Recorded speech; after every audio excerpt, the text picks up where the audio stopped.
The money isn't really theirs anymore. That's the uncomfortable truth most governments never say out loud. Every budget speech, every election promise, every historic spending plan sounds like control. But when a government is deep in debt, control quietly slips away. And the question becomes, who actually decides what money does next?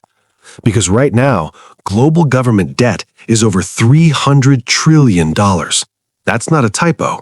It's more than 3 times the world's annual economic output. So this matters, not someday, now. Let's start with a simple idea we're all taught early. Governments control money. They print it, they tax it, they spend it. That story works until debt enters the room. When a government spends more than it earns, it borrows. At first, borrowing feels harmless, even responsible. Build infrastructure, fund healthcare, stimulate growth. But borrowing has a quiet side effect. It creates a new audience whose opinion suddenly matters a lot. Creditors. Governments don't borrow from a single place. They borrow from bond markets, from pension funds, from banks, from insurance companies, from foreign governments, from investors who don't vote, don't protest, and don't care about speeches. They care about one thing: getting paid back on time with interest. Here's where the power shift begins. When debt is small, creditors listen to governments. When debt is large, governments listen to creditors. Not because anyone forces them to, because math does. Let's slow this down. Governments raise money 2 main ways: taxes and borrowing. Taxes are politically painful. Borrowing is politically easy. So over decades, borrowing wins. Again, and again, and again. Debt grows, interest grows with it, and eventually a strange moment arrives. A government can still fund schools, still fund roads, still fund armies.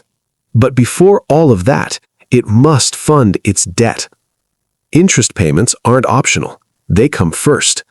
In some countries today, interest is already one of the largest budget items. Not healthcare, not defense, not education. Interest.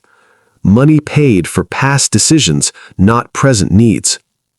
Now you might think, can't governments just print the money? Yes, and that's exactly why central banks enter the story. Central banks are often described as independent, technically true, but functionally complicated. When governments are highly indebted, central banks face a dilemma: raise interest rates to fight inflation and risk blowing up government budgets, or keep rates low and quietly punish savers instead. Neither option is clean. Both have consequences. So rates stay lower than history suggests they should be, for longer. Markets get used to cheap money, and creditors adapt.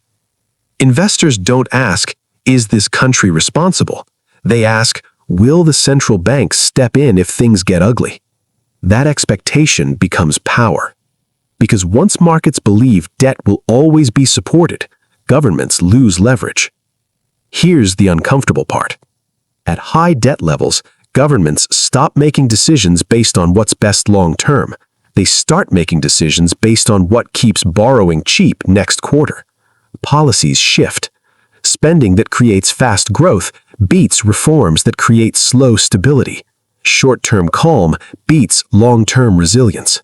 Not because leaders are stupid, but because the system rewards it.